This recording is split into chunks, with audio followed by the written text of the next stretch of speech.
Good evening. Good evening, and welcome to American University's Center for Congressional and Presidential Studies. We're thrilled that you're here tonight on this cold evening. And joining us for this very special distinguished program, the Thurber Dialogue on Democracy. Tonight is our second event this semester, and it is entitled The Struggle for Democracy, Challenges and Global Responses.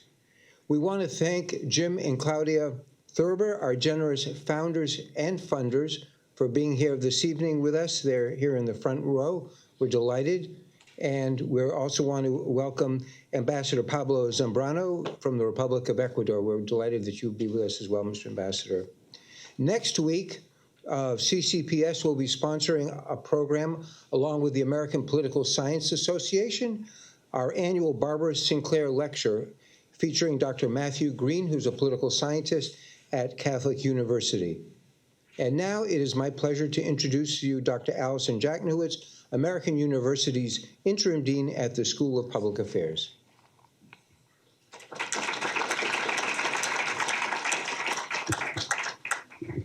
Thank you, Tom, for the introduction, as well as for organizing this wonderful event. Good evening, everyone, and welcome to tonight's Thurber Dialogues on Democracy. My name is Allison Jacknowitz, and I am the Interim Dean of the School of Public Affairs, or SPA for short. I'm thrilled to have you join us today. Many of you may not know, but SPA hosts 12 research centers that embody SPA's mission and empower our faculty and students to advance scholarship and engage and collaborate with policymakers. One of these centers is CCPS, the Center for Congressional and Presidential Studies. In 1979, CCPS was established within SPA by its founding director and co-namesake of tonight's event, James Thurber. Jim, Distinguished University Professor Emeritus, and his wife Claudia are with us today, for which we are grateful. Since its inception, CCPS has significantly enriched the intellectual life of both SPA and AU, while also fostering a deeper understanding of government in the broader community. In addition to the signature Thurber Dialogues, which promote conversations about how to strengthen global democracy, CCPS has organized over 300 conferences and forums on American politics, supports numerous researchers focused on Congress and the presidency, and published the esteemed academic journal, Congress and the Presidency. Additionally, it offers intensive institutes in campaign management and public advocacy, as well as a legislative study program abroad. I am proud that SPA continues to invest in CCPS's important work, recently hiring a new director of the Campaign Management Institute, Quentin Fox, who has a distinguished campaign background, most notably serving as the principal deputy campaign manager on the Biden and Harris presidential campaigns. Stay tuned for some exciting innovations coming out of the Campaign Management Institute, or CMI. It is now my pleasure to introduce the 16th president of American University, Jonathan Alger. President Alger is an experienced and visionary higher education leader.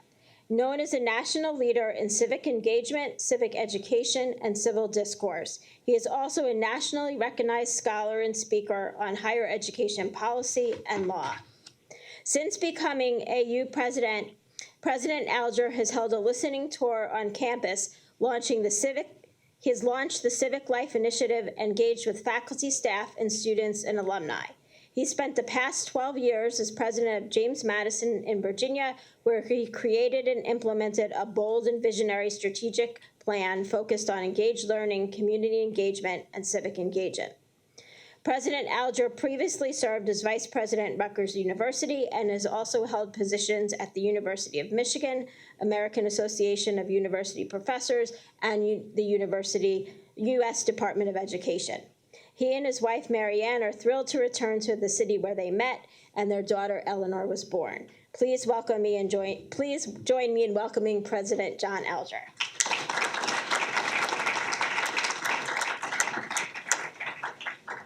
Good evening, everybody.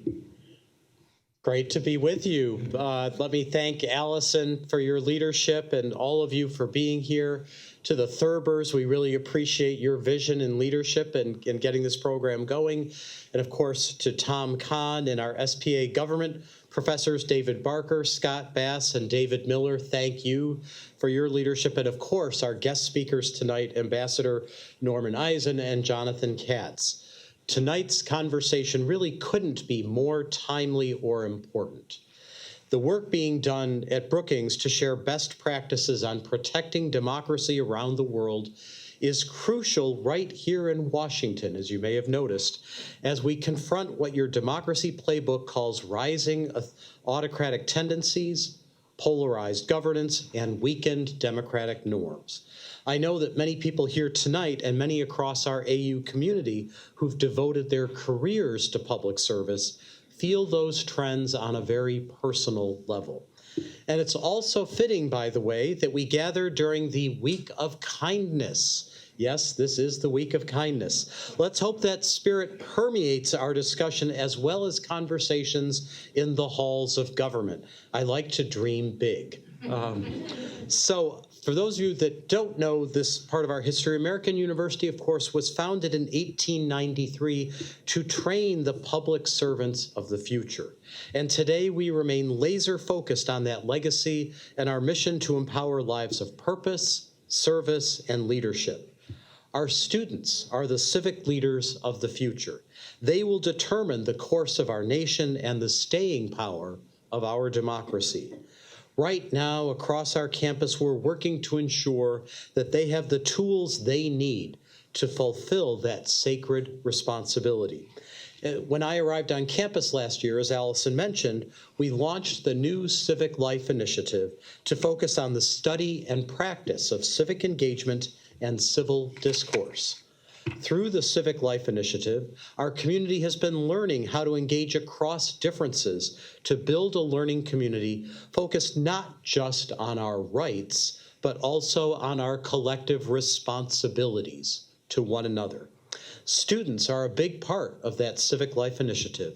We recently had the orientation for 25 new Civic Life Fellows and 13 returning fellows who are in the process of being trained to be leaders on campus in this important work.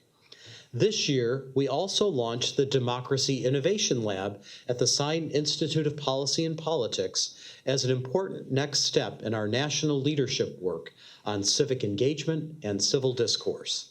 The lab brings together several important programs, including the Civic Life Initiative, the Eisen Institute with its focus on convening diverse voices from around the country and the world and supporting policy innovation, and a third program, a brand new partner for American University, the Civic Learning and Democracy Engagement, or CLDE Coalition. CLDE works nationwide to engage all college students with democracy's principles, history, and future, and to prepare all college students to tackle democracy's urgent problems. CLDE hit the ground running this fall, working with SPA professors Tom Merrill and Alan Levine to secure a recent $1.7 million grant from the Department of Education for civic education. Our vision is that the Democracy Innovation Lab will become a centralized hub for research, experiential learning, and civic and policy innovation. The lab also held its first big convening earlier today, the inaugural Solution Summit, and I love that, a Solution Summit focused on the current state of higher education and the critical need for civic education and engagement, as well as AI and other important issues. We are also working on a year-long 250 Plus at American Initiative, a signature series of events and programs commemorating our nation's semi-quincentennial throughout 2026.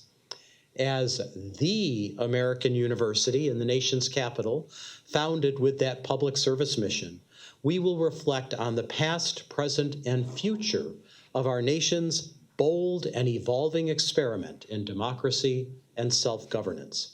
We will do so through many different disciplinary lenses and with a focus on the future and the need to empower that next generation of civic leaders, which is why we talk about 250 plus. The plus indicates that there is still much work to be done. So as you can see, there's a lot going on here at AU, and there's much more that I didn't mention. We're a community united by our common purpose to make our world better and create positive impact. Tonight's discussion will help us continue to create that impact and help protect our democracy into the future. Thank you all for being here, and thank you to Ambassador Eisen and Jonathan Katz for sharing your important work with us.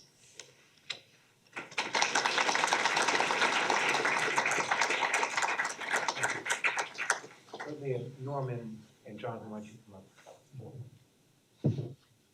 up? Where do you want us?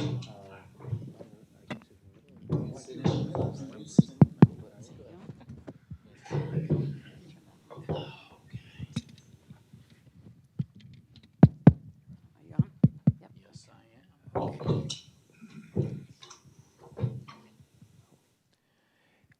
Thank you very much, President Alger, and thank you, Dean Jacknowitz, for your words and for joining us, of course, this evening. And can you hear me all? Yes, good, super. President Alger, I'd like to express special thanks to you for your Democracy Civic Initiative. I think it is so important, not just for American University, but for the country as a whole, and it is welcome, and we're very proud to be part of it. As mentioned, our special guests this evening, Jonathan and Norm, they're old friends of mine, and they are also the co-authors of a very special book called the Democracy Playbook 2025, 7 Pillars to Defend Democracy in 2025 and Beyond. Jonathan is the CEO of the Democracy Project. He's a former official at USAID, where he led initiatives to support democratic governance worldwide. And Norm, as already stated, he is a former ambassador to Czechoslovakia when there was a Czechoslovakia, before the Czech Republic, and is now a senior fellow at Brookings and a leading expert on ethics, rule of law, and government accountability. So their playbook offers a clear-eyed roadmap for how nations around the globe, including in the United States, can strengthen democracies when they face unprecedented challenges. These threats include authoritarian leaders, polarization, disinformation, corruption, declining trust in institutions.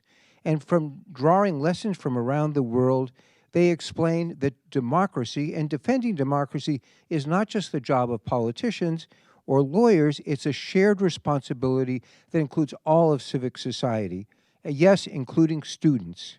As the old saying goes, democracy is not a spectator sport. We will explore those 7 pillars today in their playbook and discuss how we can turn those ideas into action. Gentlemen, again, thank you so much for joining us. Norm, your playbook argues that democracy is facing an inflection point in 2025. What makes this moment so critical, and when is the last time in history we have seen such a similar inflection point? Thank you, Tom. Jonathan, it's so nice to be here with you, my co-author. An ambassador, even an ex-ambassador, can never simply answer a question without at least 15 minutes of acknowledgments, but I'll try to keep it tight so I can get to the 7 pillars. Tom, you've been such a wonderful friend to me and to Jonathan, but also such a fantastic pillar of so many civil society organizations, and AUSPA is very fortunate to have you. Mr. President, he practices the week of kindness all year long. I may have exhausted the supply with my travel challenges to be here. You were so wonderful. President Alger and Dean Jankowitz, this institution that my friend, Professor Jim Thurber, synonymous with these issues for so many years, and Claudia herself, a wonderful public servant. We're going to talk about the state of U.S. and global government and governance tonight. They've you're living up to the best tradition of the Thurbers. So very honored to be here at AUSPA. All right, so the moment we find ourselves in is one of those peculiar eras of the zeitgeist where trends seem to sweep around the globe. I think of the revolutions of 1848, or the events that triggered World War I or World War II, the end of the Cold War. For whatever reason, we are seeing the democratic structures that flourished with such promise in that post-1989 period now being assailed by a combination of globalization backlash, a wave of populism, the response to migration, flows of migration around the world, and perhaps just too much peace and prosperity. It seems that the zeitgeist found that dull. So we're now living the apocryphal ancient curse of may you live in interesting times. They're particularly interesting for democracy scholars like Professor Thurber, like Jonathan and myself. We analyze that there is a global democracy crisis. We don't only do that with that most ancient of political science tools, our kishkas, our gut feelings.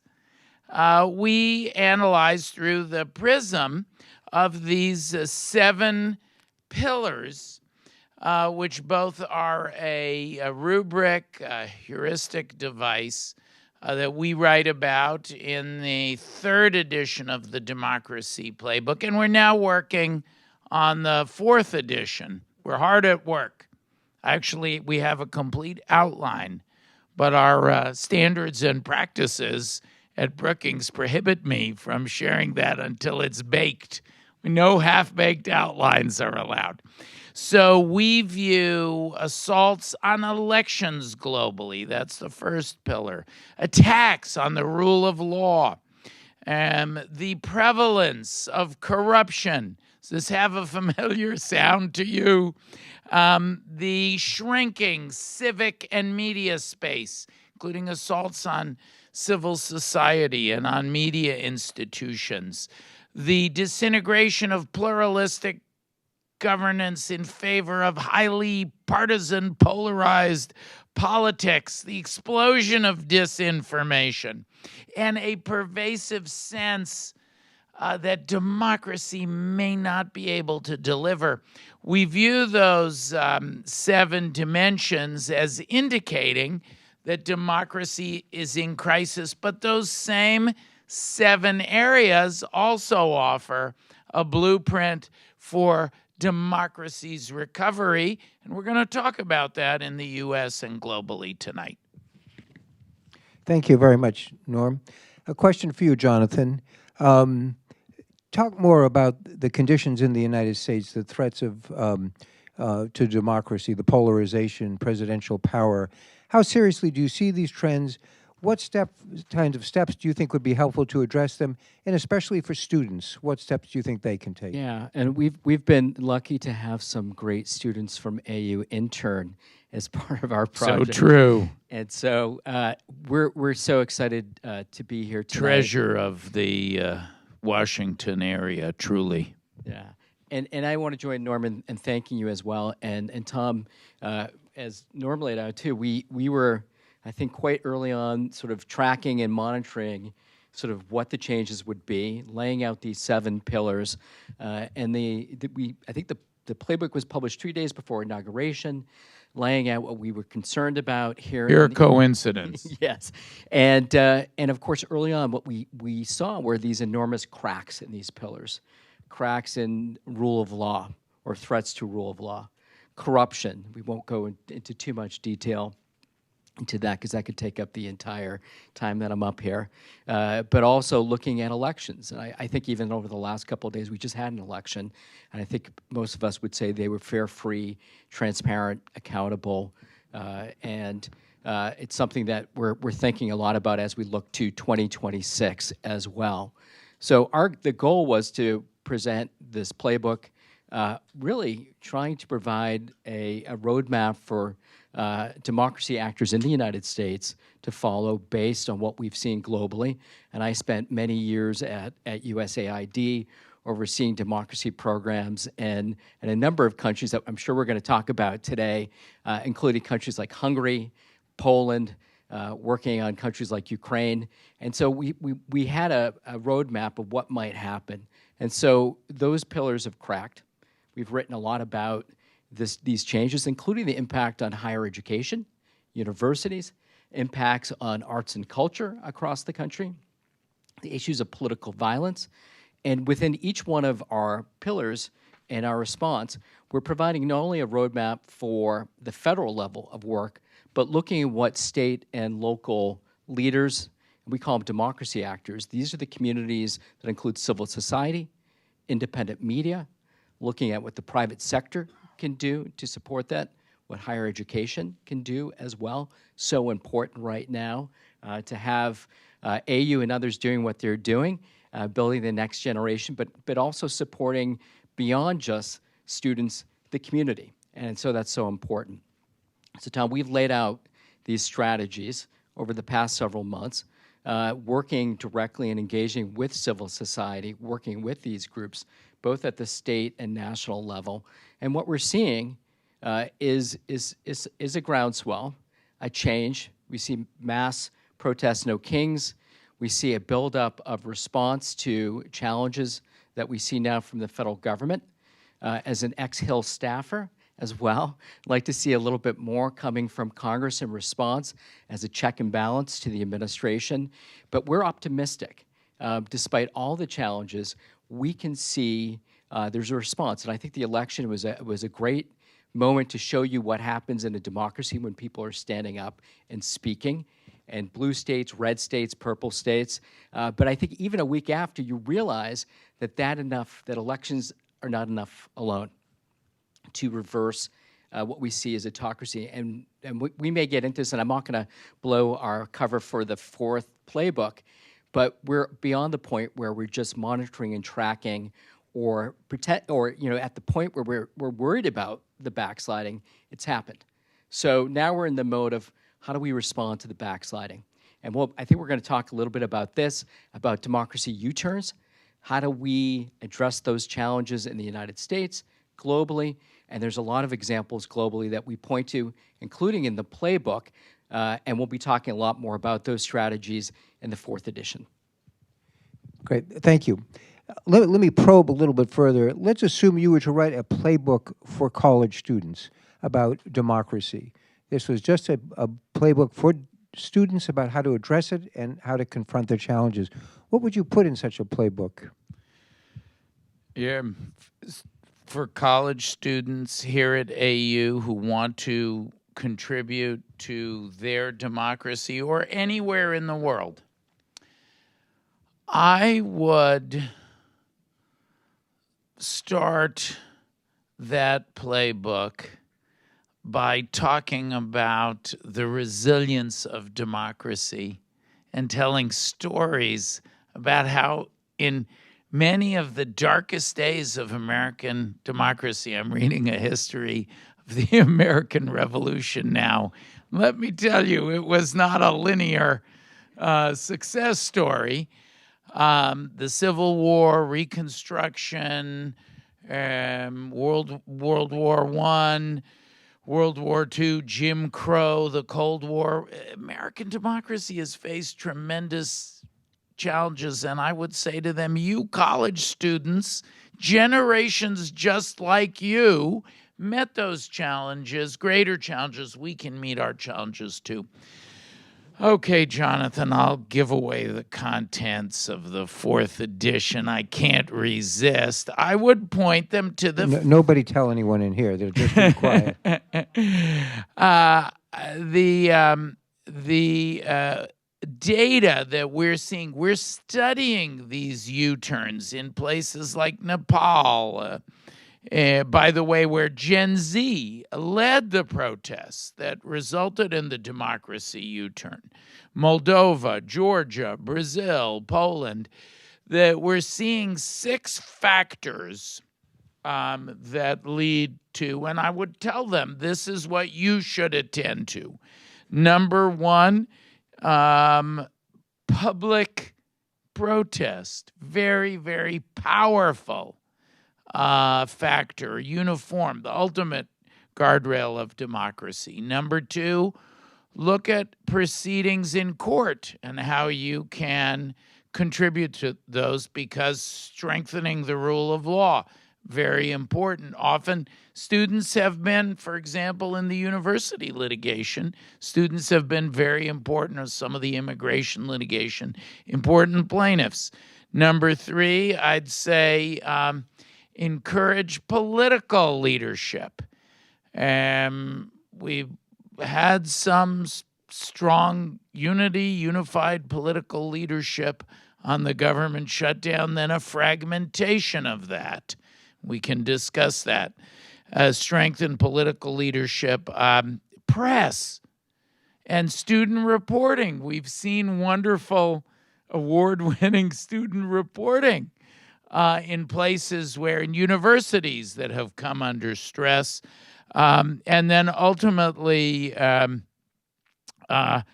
would say policy ideas we have to demonstrate. It's one of the 7 pillars also that democracy can deliver.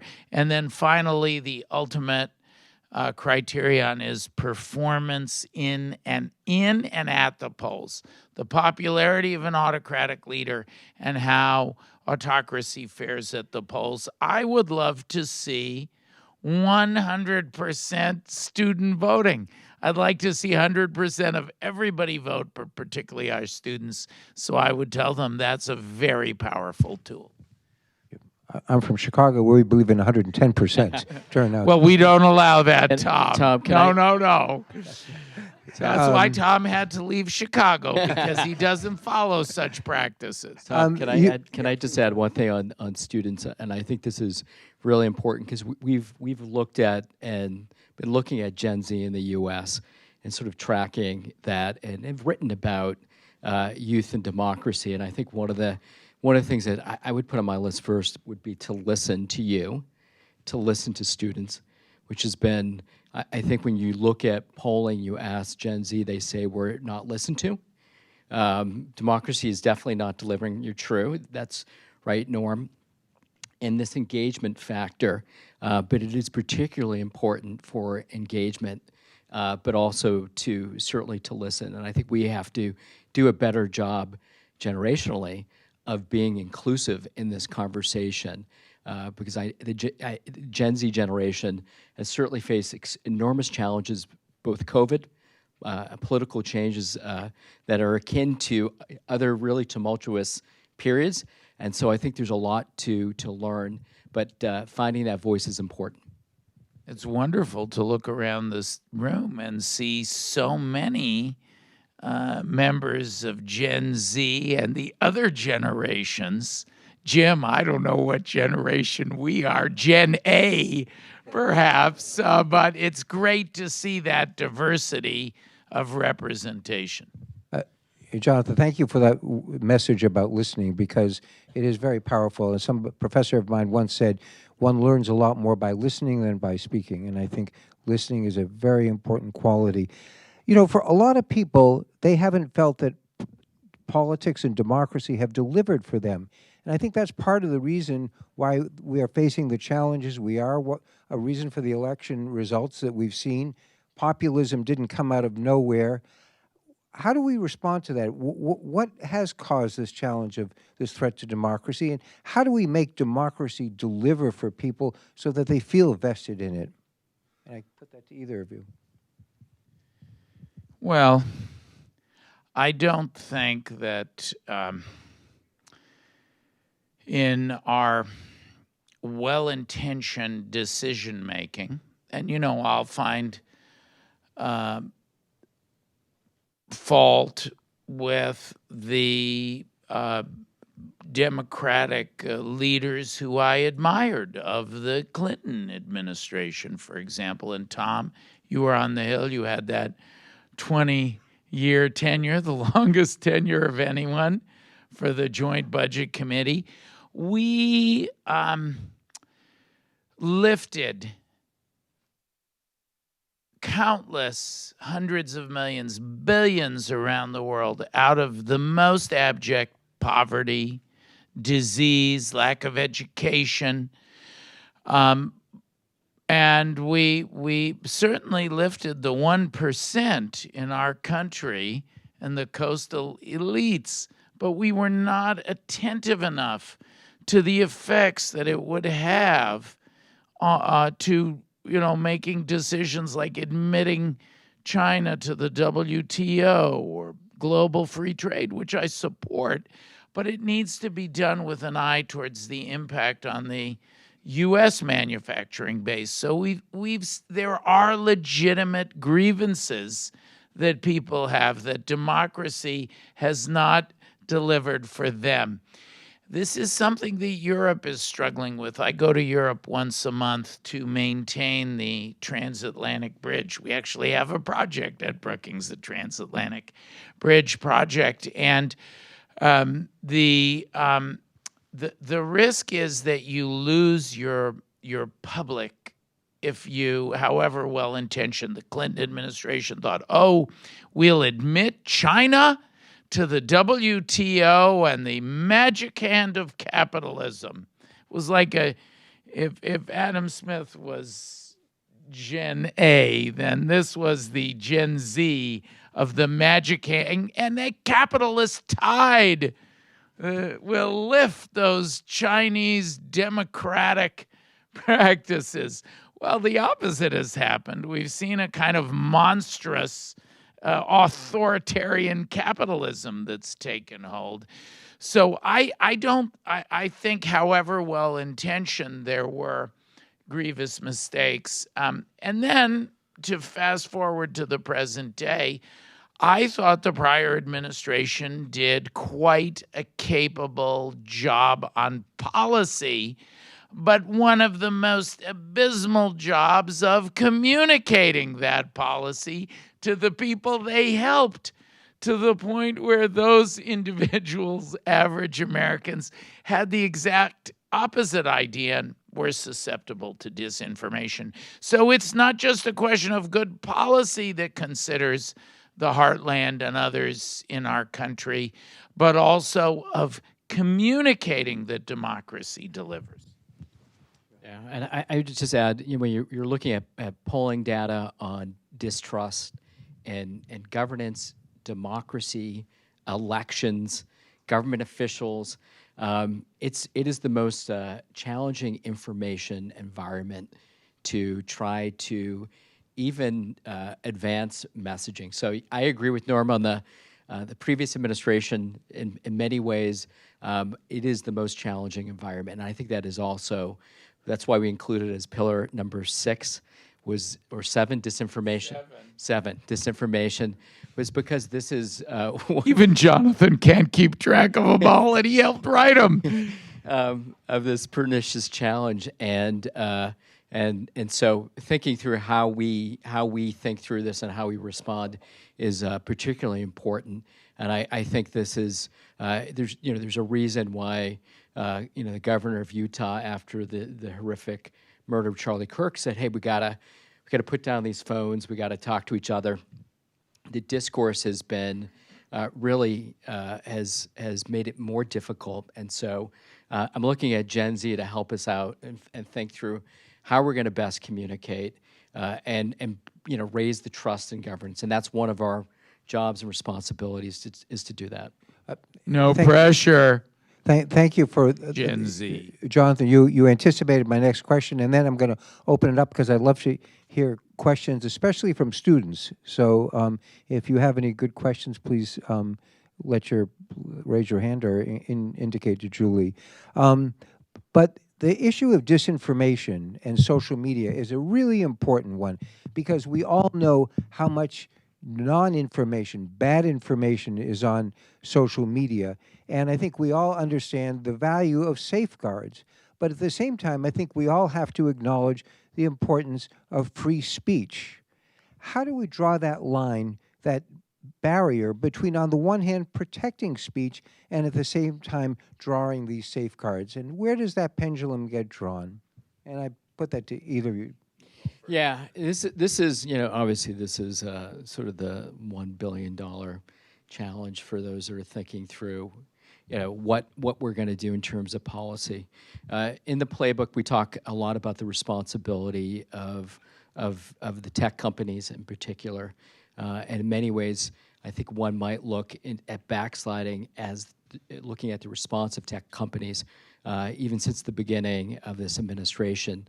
But in the previous, during the previous administration, you really did see tech companies trying to come in and address these challenges. And one area that we're particularly concerned when we think about political violence in particular, oftentimes we think of sort of physical acts.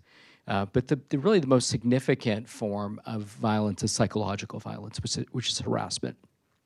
We recently wrote a piece on addressing these challenges, and one of the things that we suggested was that to tech companies, really to pick up their game. The algorithms don't happen by themselves, and we know that. And that's why you're starting to see states respond to this. When the federal government is absent, states are stepping in to respond. We see the EU responding as well with a different approach.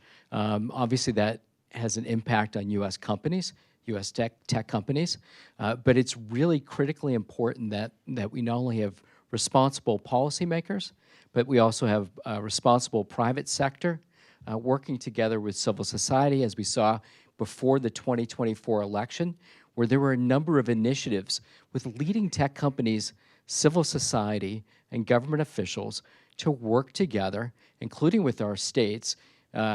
Arizona is a good example that worked together. The Secretary of State worked together with the tech community, worked together with the think tank community and civil society to set up a red team to respond to AI deep fake threats, disinformation, responding immediately to it with information, educating citizens at the local level and the state level. And that's the kind of response that you need.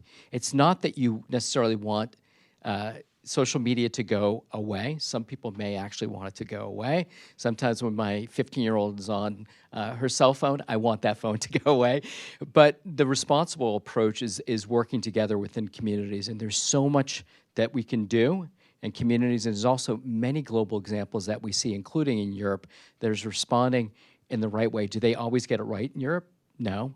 But I think they're really aiming at that sweet spot of governance and private sector coming together, and that's something that we're aiming for. When we talk about these best practices, in our next iteration of the 4.0 playbook, we'll be providing some of these latest examples of on the ground, what we call break the glass strategies to approach these issues.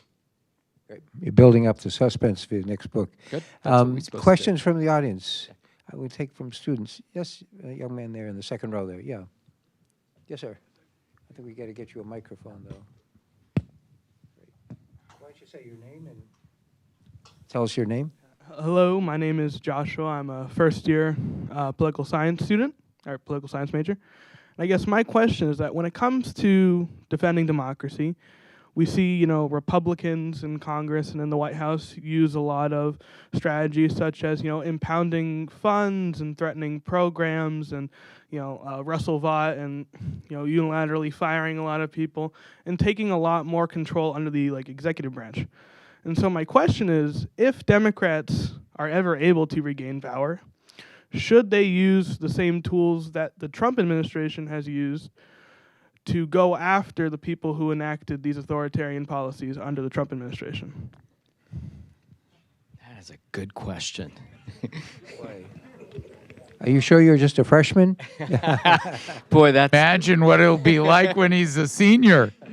that's a great question, and of course, I think after we first of all we have to get to the 2026 elections first, and then 2028, and of course, this year I think all of us are really focused on ensuring that these are free, fair, and transparent elections across the country. That's number one, too. So there may be a change in Congress next year. As a former congressional staffer, I always felt everything ran through Congress.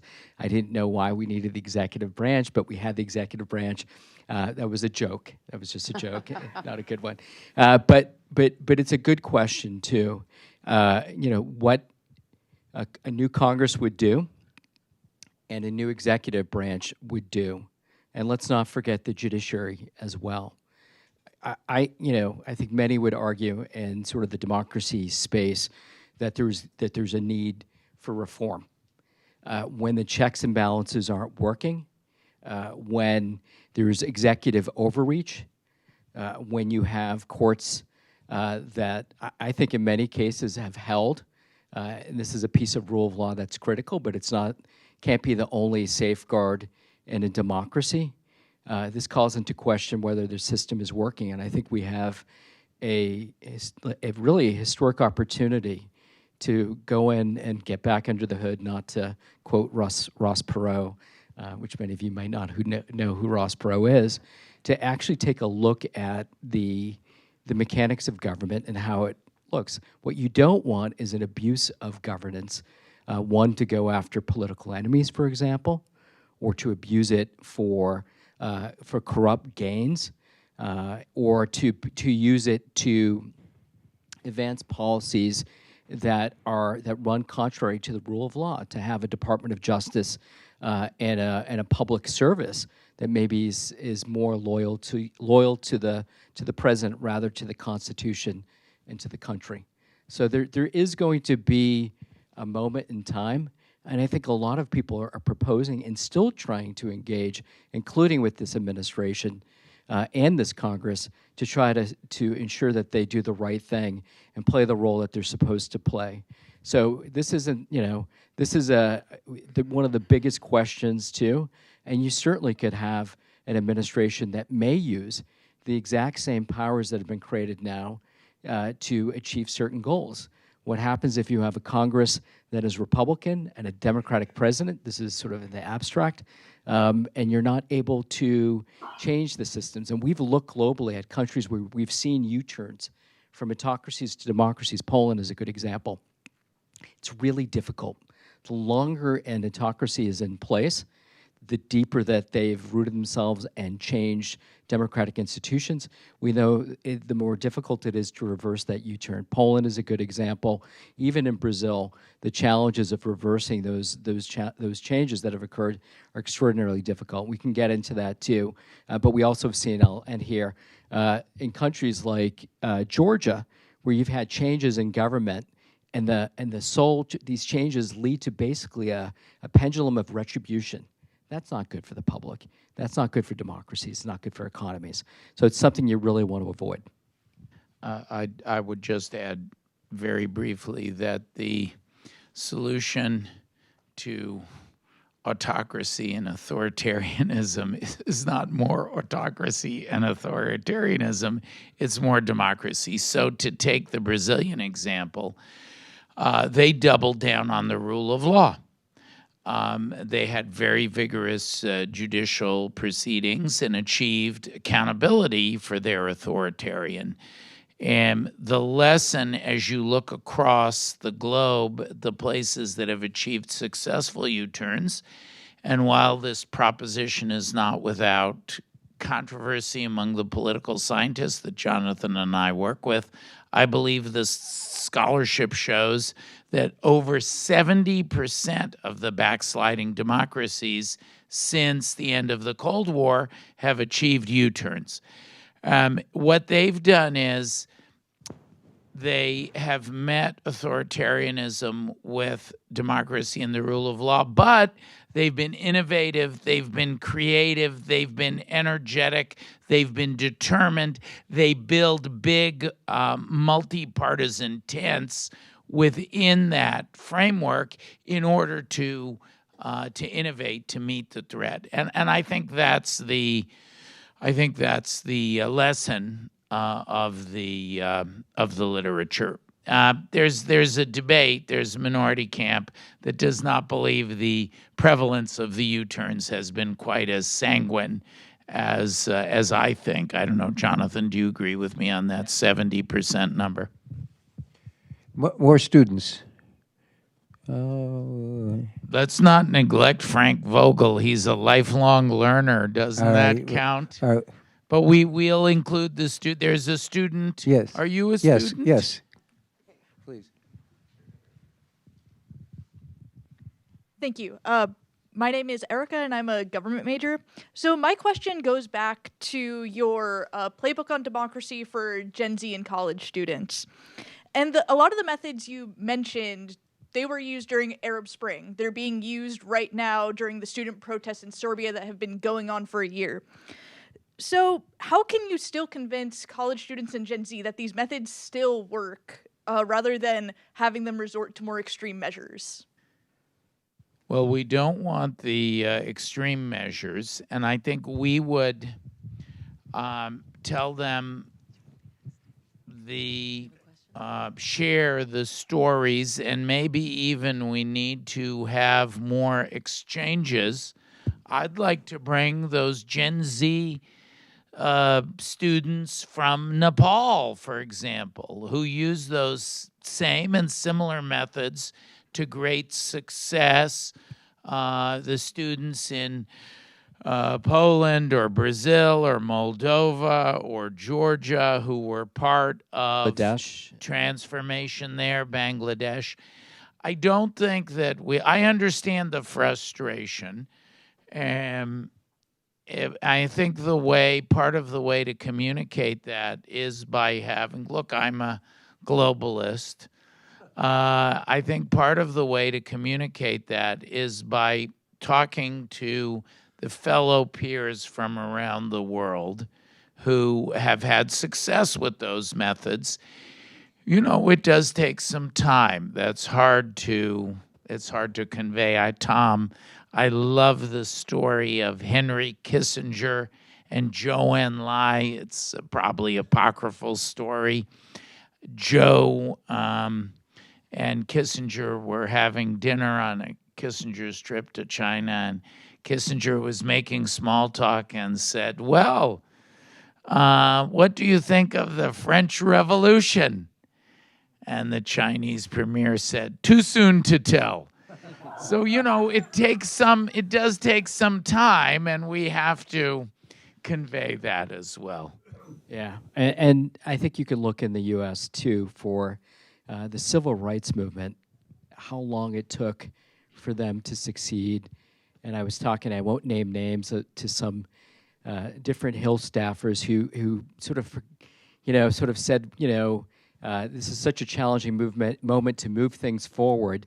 You know, how do you move forward when there's no hope? And I said, you just have to look in U.S. history. There's a number of great examples. Serbia is an example of a challenge because the current leadership has been in place for a long time. And this is what we talk about, this entrenchment of power, how difficult it is to remove, even when you win an election in Venezuela, the opposition. And it was great that the Venezuelan opposition leader was given the Nobel Peace Prize because they did something extraordinary. They brought together a big tent coalition. There was Gen Z involved. They fought disinformation, and they won an election. But they had someone who was entrenched power, controlled state apparatus. Turkey, they arrested the mayor, who's the leading opposition character, and they threw him in jail to remove him from the electoral. But Erdogan has been there so long. Yeah, and in all these spaces, that civil society, those groups do not give up.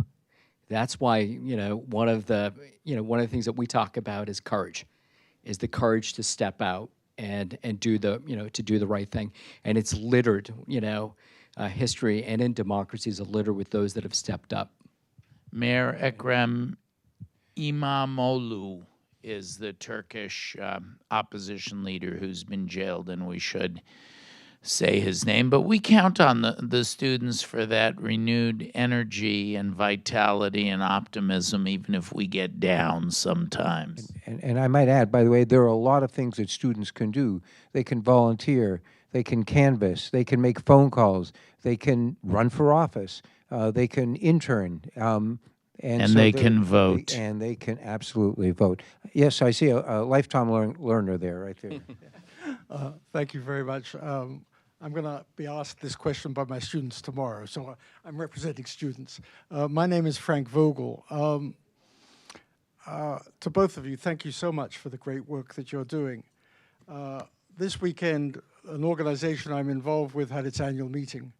We have 110 national chapters engaged in civil society against corruption. The one theme that came through so strongly was never before have so many of our chapters felt the pressure of shrinking civil space. Even in Brazil, where our chapter is now under attack by a Supreme Court justice.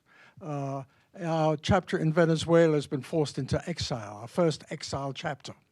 My friends in Tbilisi, Georgia, may very well be arrested tonight or maybe tomorrow. In Madagascar, our leader is facing enormous pressures, but still hopes that there can be a beneficial turn from the new government. So you said one of your pillars is shrinking space. All these people are saying, and we've been around for 30 odd years, and these are young people who of courage leading these organizations. What's the answer? What are you advocating that can be done by Western countries in order to turn the corner, to push back, to have a U-turn on shrinking civic space? Thank you very much. Thank you, Frank. For those who don't know, our friend Frank Vogel is one of the co-founders of Transparency International, really a jewel of the global pro-democracy movement. The democracy can oscillate, and there was a time when we would have expected the U.S. government to be a leader in every one of those places. Part of our thought, Jonathan, myself, our colleagues, Renee, so wonderful, she somehow got me here, the logistics. If she could get me here from New York City today, then certainly she can solve the crisis in Madagascar, Frank. The colleagues in our anti-corruption democracy and security program at Brookings, ACDS, have advocated that with not being able to look to the U.S. for that leadership, that the Europeans need to absorb much more responsibility. So I do think we need to demand both the individual nations, but also Brussels step up. That needs to be a focus. That's point one. Point two, I think we need to challenge American media. That fifth pillar is civic and media space, both building it, the danger if it shrinks, and the value if you can reinforce it and expand it. And I think we need to challenge American media to be a little less parochial and to cover these issues, and not just on page A27, and not just as isolated points. Third, let's call on business to step up and do their share as well.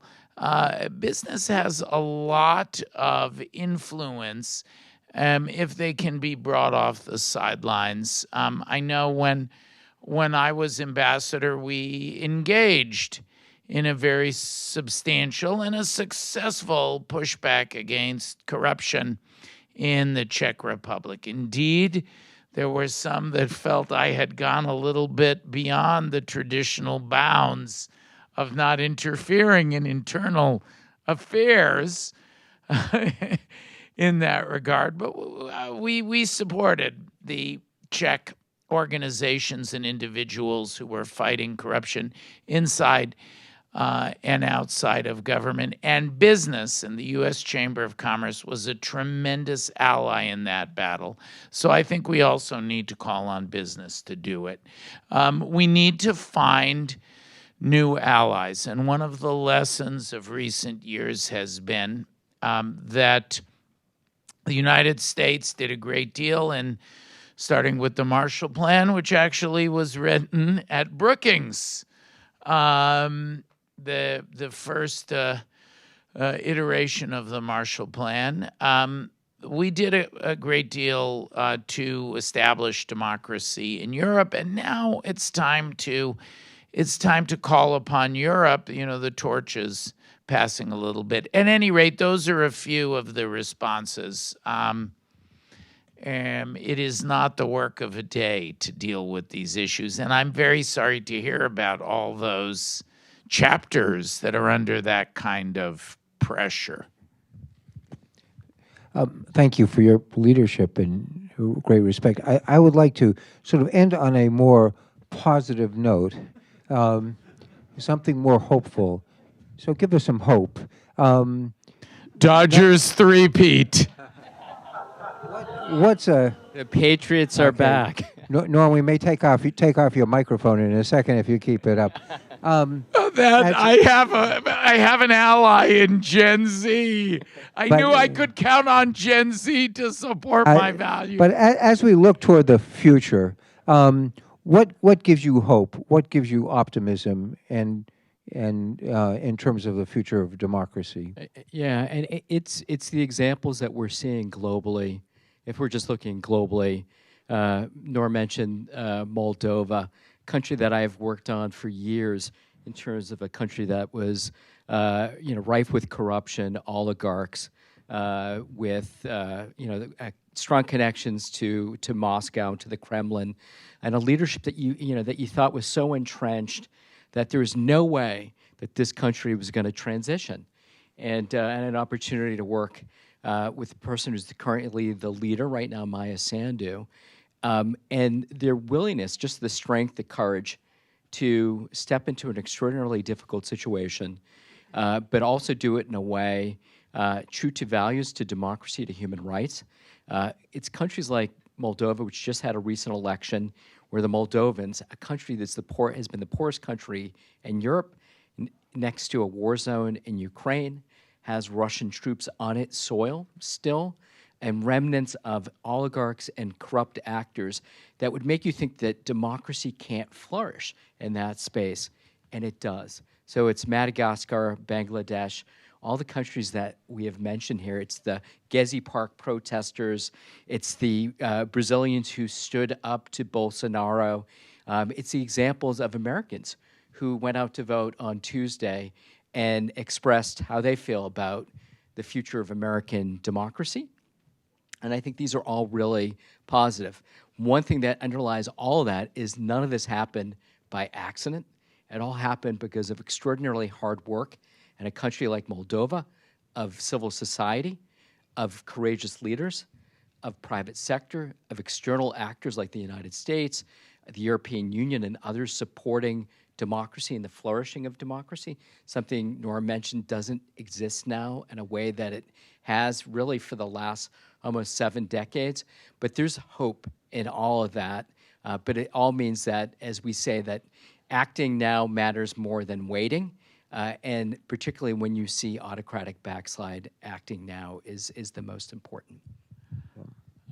I'll end a little closer to home. The American story and the American idea continue to inspire me from that long winter of 1776 and 77 to the turbulence of the battle for civil rights in 1964 to the role that America played for my family. My father came to this country as an undocumented migrant in 1940, got the last boat. He made his way from Warsaw in 1939, a step ahead of the Germans. Romania, Bulgaria, Greece, talked his way onto the last boat that left for this country in 1940. Another ship did not sail from Greece for the United States till 1945, and came here as an undocumented migrant, and earned his citizenship by fighting in World War II. And my mother was a Holocaust survivor, most of her family murdered. And they came back, met and married. My father brought my mom back here. When I was ambassador in Prague, Jim, you and Claudia saw this firsthand. The house that the U.S. ambassador lives in Prague, Czech Republic, was the headquarters of the Nazi Wehrmacht, where the orders to deport my mother's Czechoslovak family passed through that house in 1944. And I returned to represent the United States of America in that house. When my mother was living, she loved to say, Tom, that the Nazis took us out of there in cattle cars, and my son flew back on Air Force One. So with a family story like that, and an American story like that, how can I not be optimistic that our country's best days still lie ahead of us? Well, that is an extraordinary way to end, and I want to thank you, Jonathan, thank you, Norm, for sharing your time, your insights, but most importantly, your courage and your leadership on such a critical issue of not just concern in this country, but around the world. And your playbook reminds us, and your words tonight remind us, that democracy is not a static system. It's a living practice we have to defend and renew every single day. And if there's one takeaway from today, I hope it is that democracy doesn't defend itself, but people do. You know, it reminds me of the old story of Benjamin Franklin. When the Constitutional Convention had just completed, everyone was anxious to know what kind of government our founders had created. And a woman asked Benjamin Franklin, Doctor, what kind of government have we got? To which Dr. Franklin responded, a republic if you can keep it. That is a lesson that is important today as it was 250 years ago. Thank you again to our guests. Thank you to all for joining us. And thank you, President Alger, for being with us.